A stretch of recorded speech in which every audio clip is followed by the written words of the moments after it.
Evangelho de Jesus, conforme escreveu Mateus, capítulo de número 14, verso de número 13, por favor. Deus havia me dado essa palavra algumas semanas atrás, e eu quero compartilhar com você hoje aqui neste lugar. Mateus, capítulo 14, verso 13. Vamos aprender um pouco sobre Jesus e a forma que Ele lida com as circunstâncias da vida.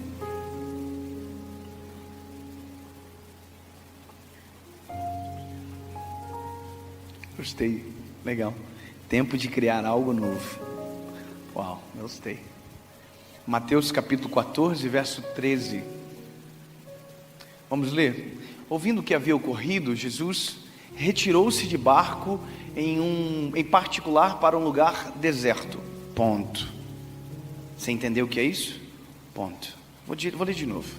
Ouvindo o que havia ocorrido, eu vou dizer o que aconteceu. João Batista havia morrido, tinha sido assassinado pelas mãos de Herodes. Ok? Então, quando Jesus, ouvindo o que havia ocorrido, Jesus retirou-se de barco, em particular para um lugar deserto. As multidões, ao ouvirem falar disso, saíram das cidades e o seguiram a pé. Feche os seus olhos. Pai, nós queremos aprender de Ti, sobre Ti, Jesus. Fala conosco neste lugar. Derrama sobre nós a Tua presença, do Teu Espírito Santo, e que possamos compreender, Senhor, a forma correta de lidar com a vida e como a vida é. Jesus, por favor.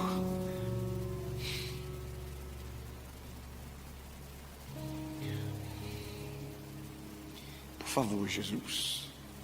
Somente o Senhor pode fazer. Somente o Senhor é capaz, poderoso e autossuficiente. Faz, Senhor. Acalma os nossos corações. Derrama sobre nós o Teu Espírito Santo. Nos traz para perto da Tua presença, Jesus. Nos faz alterar a perspectiva. Sim, Pai, nós precisamos. Em nome de Jesus. Amém. Glória a Deus. Escute. Você entendeu o que a gente acabou de ler?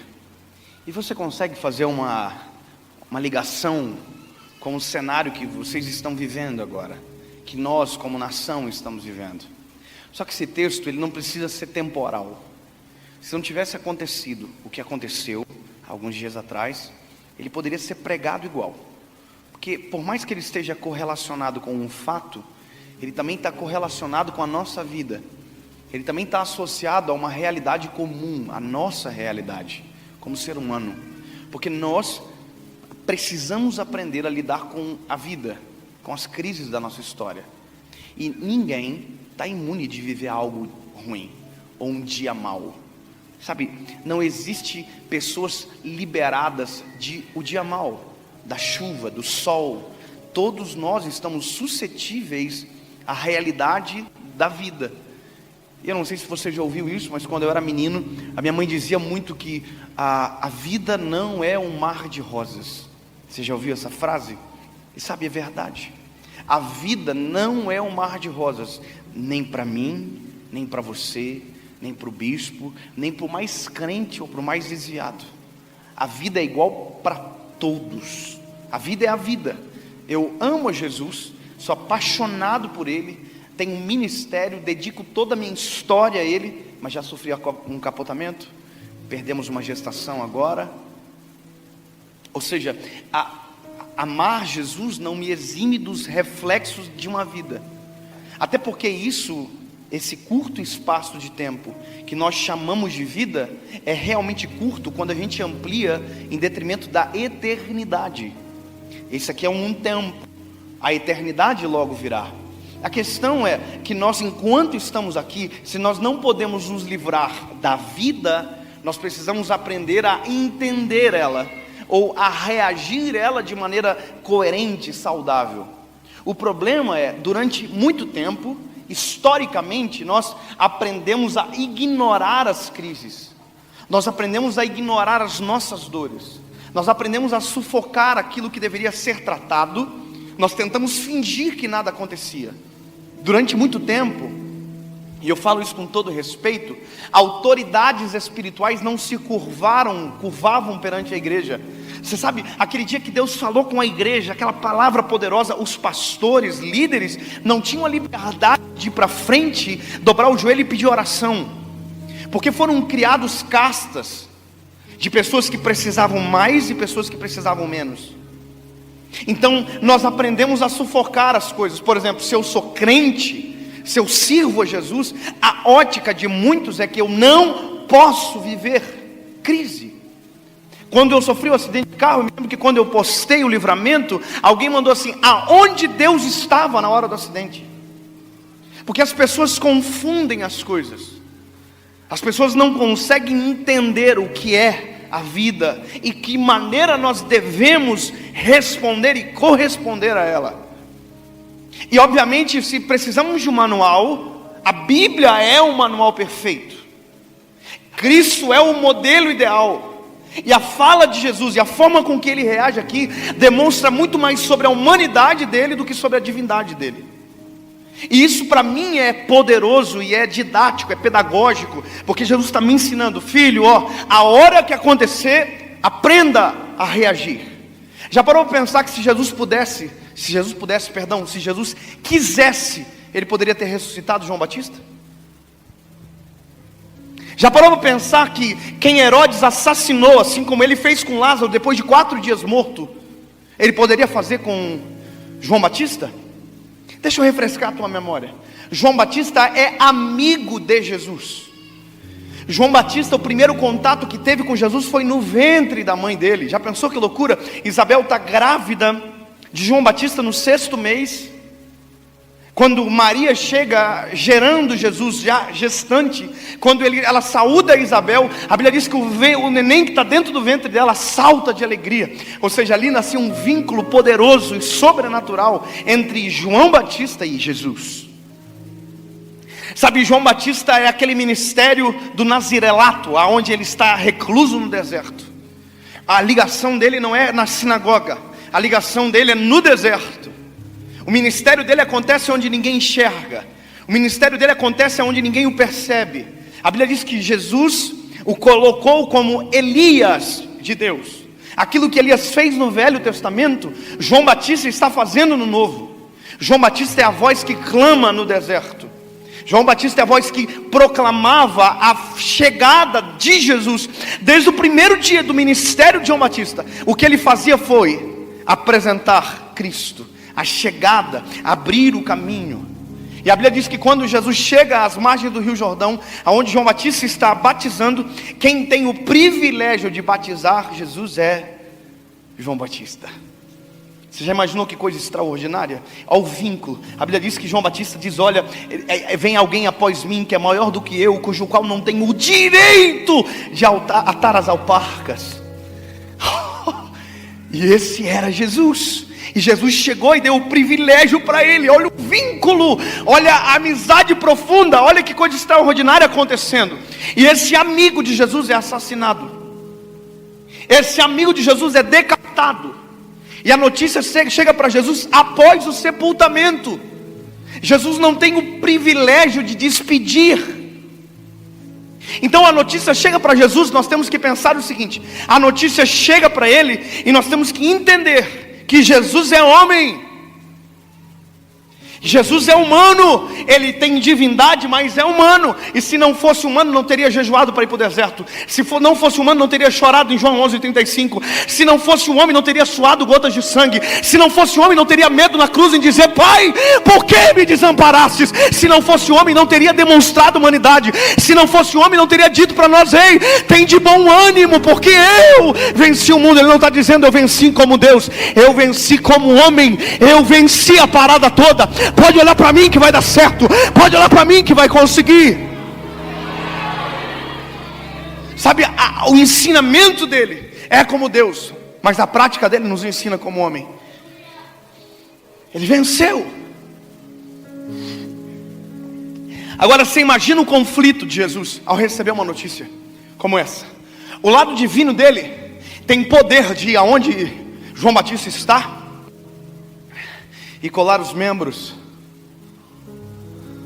Mas o lado humano de Jesus precisa nos ensinar a lidar com as crises.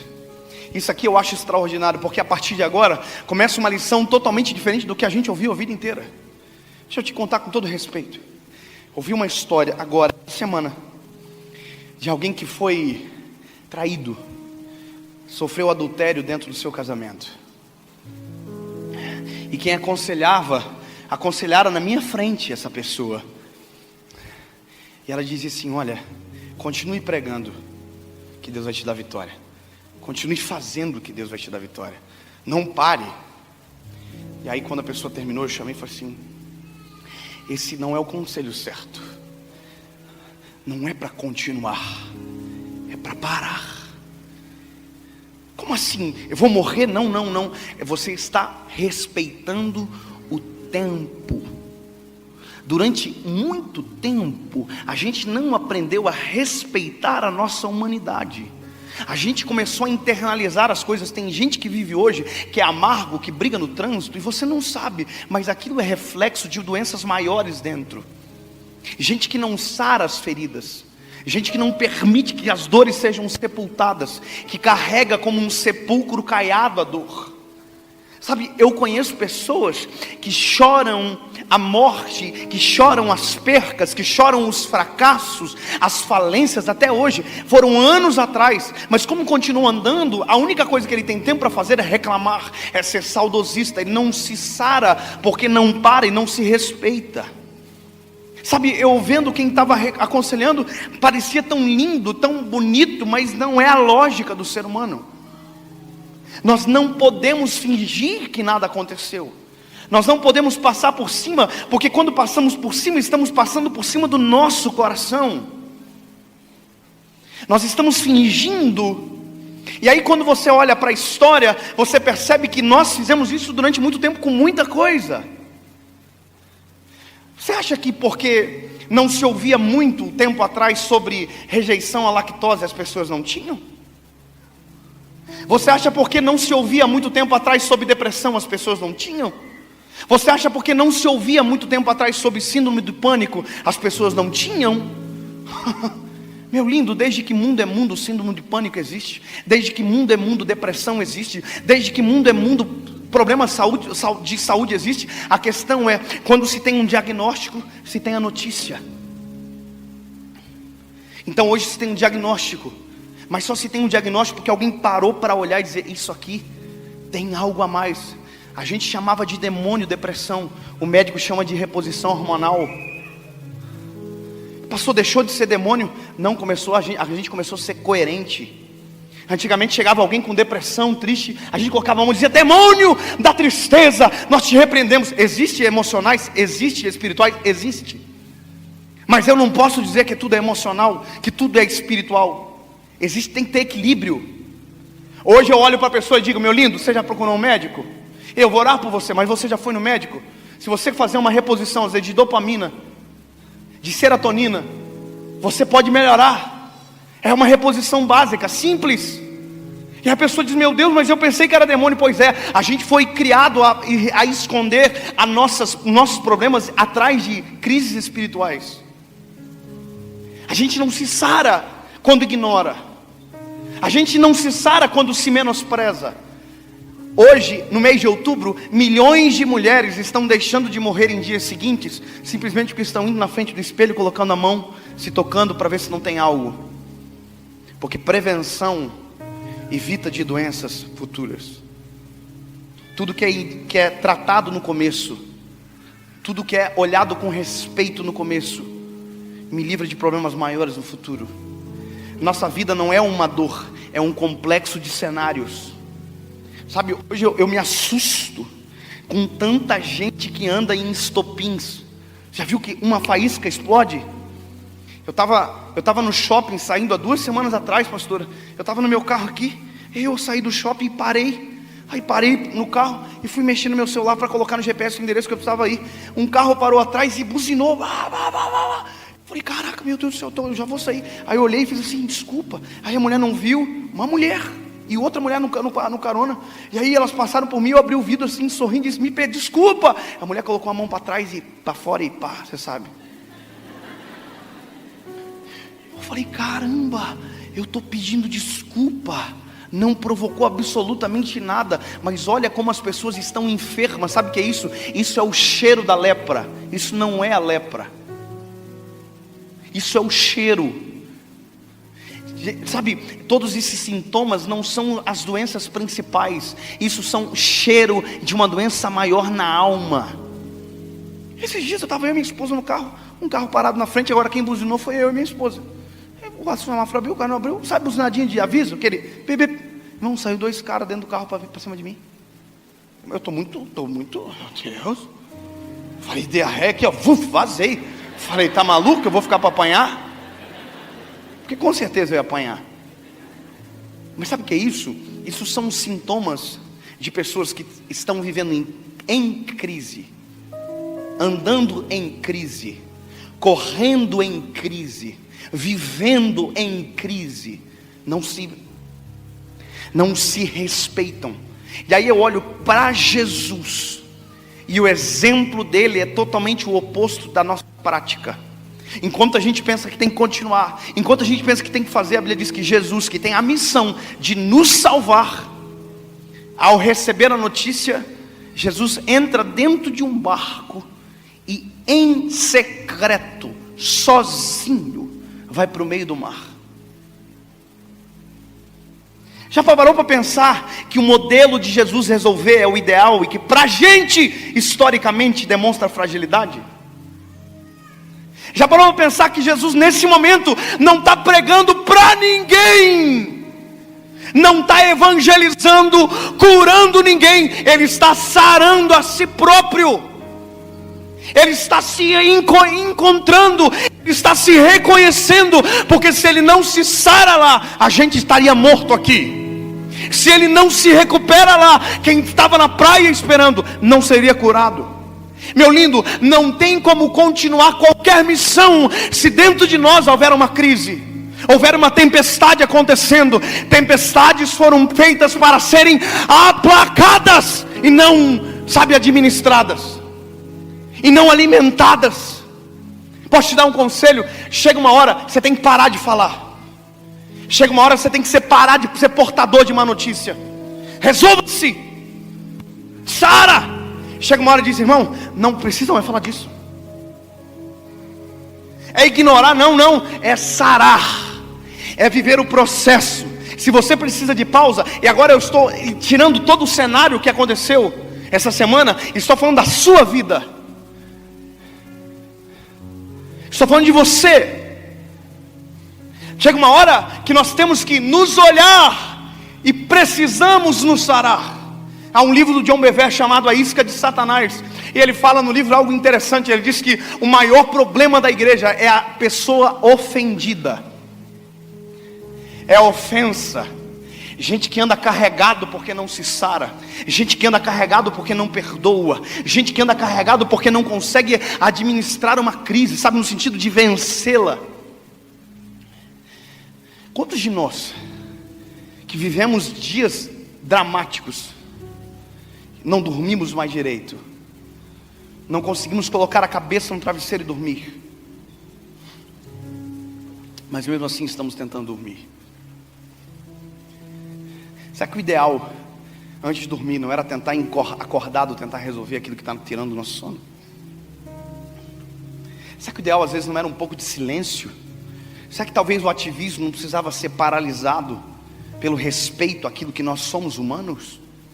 Vou te dizer uma coisa, eu sou pastor, eu tenho 28 anos de idade, eu sou casado há 8 anos com a mesma mulher, eu tenho um filho, o nome dele é João, e volta e meia, eu preciso dar uma pausa em áreas da minha vida, para resolver problemas que na frente poderiam ser maiores. Eu e minha esposa, a gente é humano, a gente é lindo no Instagram, é bonitinho, porque a gente nunca vai postar a nossa briga, a gente só vai postar quando a gente faz as pazes. Mas deixa eu te dizer uma coisa, a gente tem crise. Sabe o dia da mulher? No dia da mulher a gente brigou.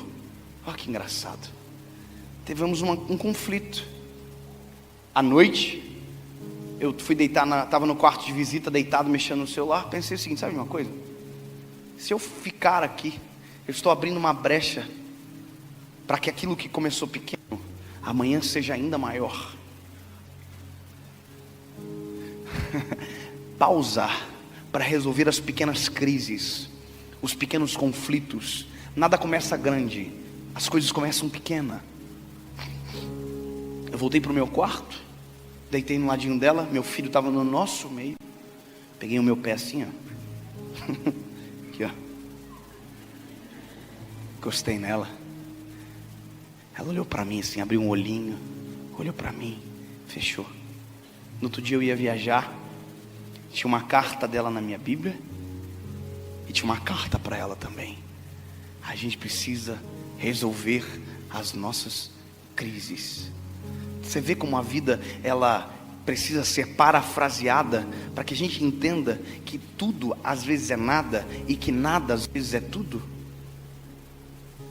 Que às vezes a gente está reclamando das coisas grandes, mas a grande tempestade dentro da nossa vida são verdadeiramente pelas coisas pequenas que não foram saradas, que não foram resolvidas, que não foram respeitadas. Sabe, eu só vim te dizer uma coisa aqui neste lugar: respeite o tempo, respeite a tua história, respeite as crises, resolva-se, sare, sepulte a dor. Porque senão vai passar anos, vai passar a sua história.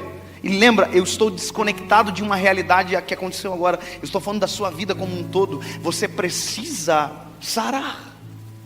Sabe, você precisa demonstrar fragilidade. Como eu dizia aqui, olha, a gente como é pastor, a gente não pode vir para frente às vezes. A gente, você porque pensa que é crente, não precisa, sabe, não, pelo contrário. Nós temos algo maravilhoso, que é o poder de ser consolado no lugar certo, de ser sarado no lugar certo. Sabe, nós temos a habilidade, se quisermos, de nos reconhecer e encontrar a fragilidade que foi quebrada e que precisa ser restaurada. Eu acho maravilhoso porque Jesus, veja, olha a pompa de todo mundo em volta dele. Ele é o Salvador, ele é o Messias. Milhões de pessoas o seguiam, e de repente esse homem que é seguido por milhões abandona. É estranho, mas é a realidade. Ele abandona.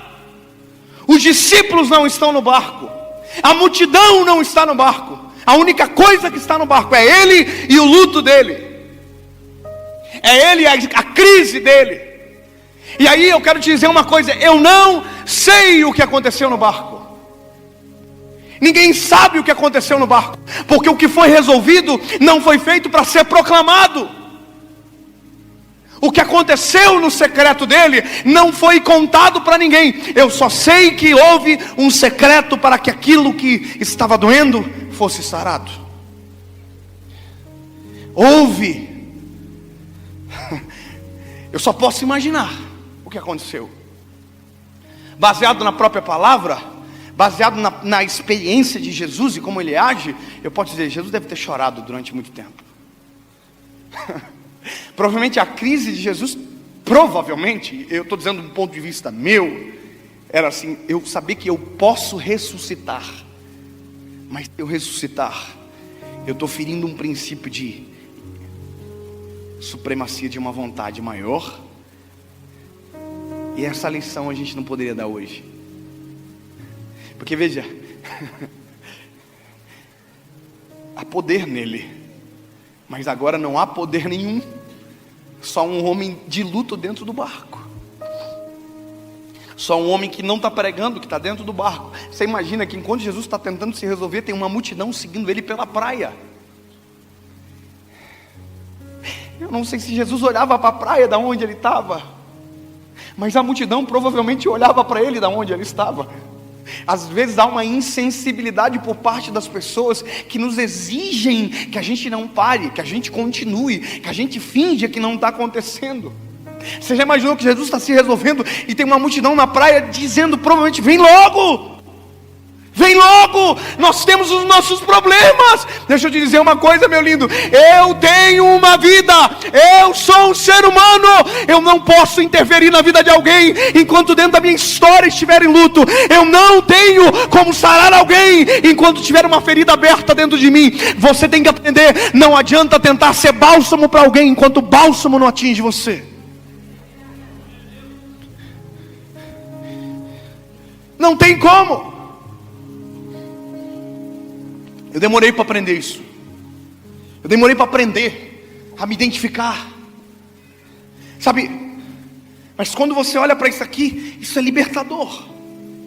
Sabia, Tadeu, que se eu quiser eu posso cancelar uma agenda? Se eu quiser eu posso. Se eu estiver precisando resolver a minha casa, eu vou parar. Porque a missão é importante. Mas se eu não estiver vivo, a missão acaba. Se eu não estiver bem, a missão acaba. Você imagina eu hoje vim pregar para você arrebentado. Você imagina hoje eu tentar falar alguma coisa para você em prantos. Você ia dizer, eu cheguei ruim, saí pior. Porque doentes não saram doentes. Leprosos não saram leprosos. Porque ao mesmo tempo que sara, contagia. Curados têm capacidade para curar. Libertos têm capacidade para libertar. Perdoados têm capacidade para perdoar. Livres têm capacidade para liberar. Porque é isso que nós precisamos entender. Jesus pausa. E olha que coisa maravilhosa. Jesus pausa. Ponto.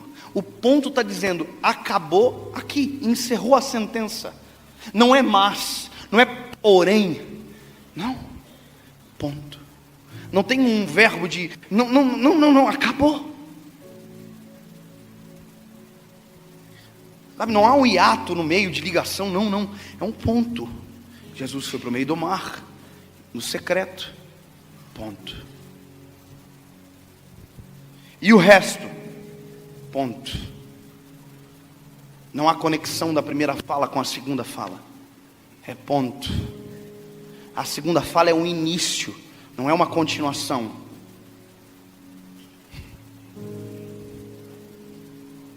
Não é a continuando, não, é início.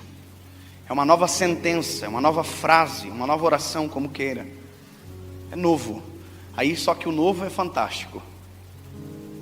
E acho que esse novo vai inspirar você aqui essa noite. Eu acho não, eu tenho certeza, o novo vai inspirar você. Eu não sei como está o seu coração em relação à sua história, em relação ao caos que aconteceu, em relação à sua vida, em relação à sua trajetória. Mas eu só vim te dizer uma coisa, se você precisa pausar, pausa agora. Para. Você precisa chorar, tranque a porta do quarto, chora, respeita você. Sabe, se você precisar não falar com ninguém durante 10 dias, não fale com ninguém. Mas esteja acompanhado de quem consola você, de quem transforma você. Sabe, não se isole dele. Se você precisar se isolar de mim, se isole de mim, se isole de alguém. Mas dele você não pode se isolar.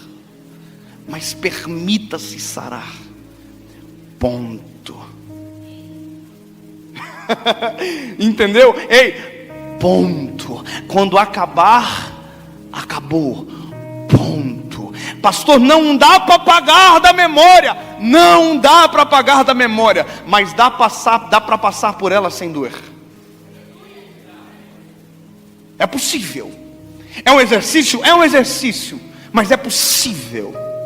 É possível crer na novidade de Deus. É possível crer na soberania do Senhor. É possível crer que se está curado, acabou. É possível crer que se está sepultado dentro do meu coração, a dor acabou. É possível. E quando acabar, ponto, começa a missão. Começa a viver. Olha para quem está do seu lado e quando acabar, olha para ele, coloca, por favor, diga, quando acabar, se tem algo para acabar, começa a viver. Para de só existir. para de sobreviver, começa a viver. Perdoa hoje, para ser perdoado amanhã. Começa a se liberar, começa a se perdoar, começa a se sarar, começa a se libertar da prisão. Ei, Jesus está voltando para a praia. Jesus está voltando para a praia. E está cheio de gente doente na praia, está cheio de gente machucada na praia, está cheio de gente ferida. E Ele está voltando para a praia, resolvido, sarado, restaurado, restabelecido. Ele está voltando para a praia, mas está voltando completo, está voltando integral. Ele está.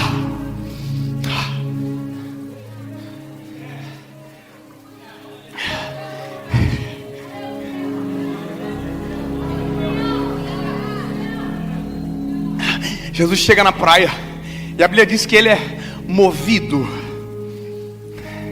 de íntima compaixão.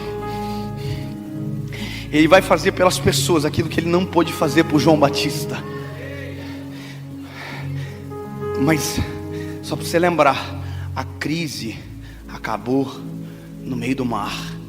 Ponto. Não se trata mais do que passou, se trata daquilo que é novo. Se trata daquilo que vai acontecer a partir de agora. Se trata daquilo que vai acontecer depois de você tiver sarado. Se trata daquilo que acontece após o luto. Jesus está na praia, está todo mundo doente. A Bíblia diz: Jesus, movido de íntima compaixão, curou todos que estavam enfermos. Você sabe o que é isso? É uma das primeiras vezes que a Bíblia diz que Jesus curou todos que estavam enfermos. Sabe o que é interessante? Isso demandou tanto tempo. Não há nenhuma pregação, é cura. É Jesus tocando em pessoas e pessoas sendo curadas. É Jesus tocando em pessoas e pessoas sendo libertas. Não há um sermão, é só Jesus liberando cura, é só Jesus liberando algo novo, porque Ele estava livre, Ele estava sarado. Não há uma pregação estranha, extravagante, não. É Jesus tocando e a cura acontecendo. Jesus tocando e o leproso sendo sarado. Jesus tocando e o paralítico andando. Jesus tocando e o cego vendo. Jesus tocando e o surdo ouvindo.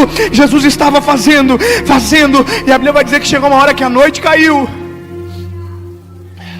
E aí Jesus foi interpelado por um discípulo dizendo: despede a multidão, para que eles vão e no caminho entre nas cidades e possam se alimentar. Aí Jesus diz: não, estou bem resolvido. Eu estou sarado, eu tenho tempo. Eu não vou mandar ninguém embora com fome. Só passa fome quem anda com gente mal sarado, que não está curado. Não, comigo vai ser alimentado.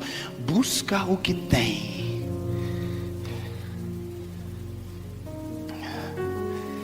Trazem para Jesus 5 pães e 2 peixinhos.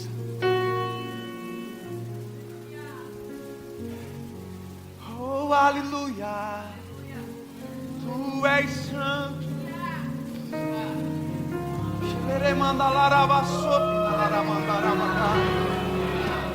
Tu és santo.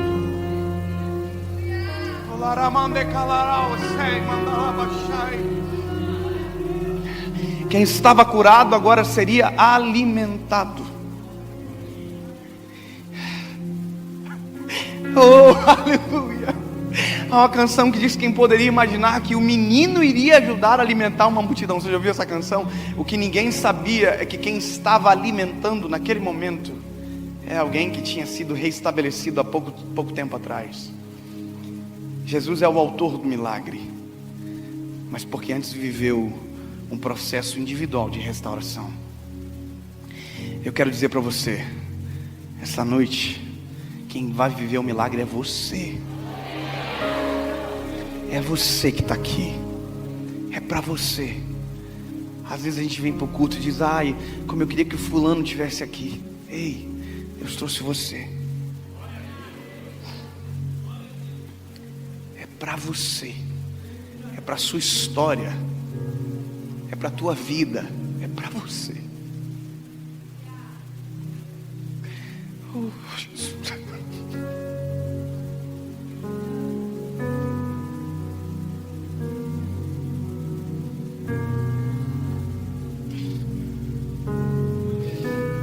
Qual é o nome do menino? Caio. O Caio já está na eternidade. É para você que está aqui agora. É para você que está aqui agora, com todo respeito. Ei, é para você, meu lindo. É você que está aqui. É você que está me ouvindo. É para você.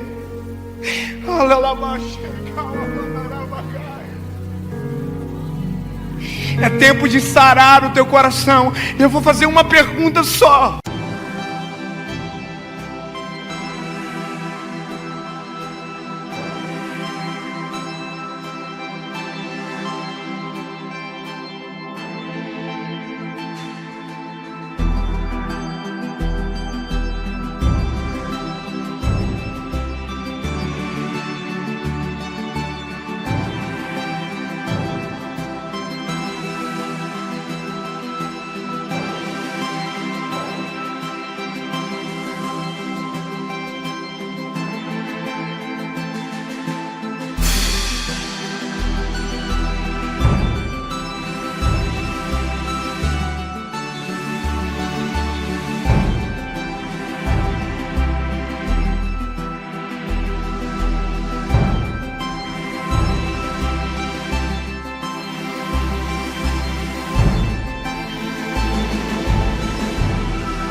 Se você precisa resolver o seu coração, se há crises dentro de você que tem te atormentado, que tem impedido você de continuar a viver, de começar a viver, aonde você estiver, sai do seu lugar e vem para frente. Eu quero orar por você agora. Vem.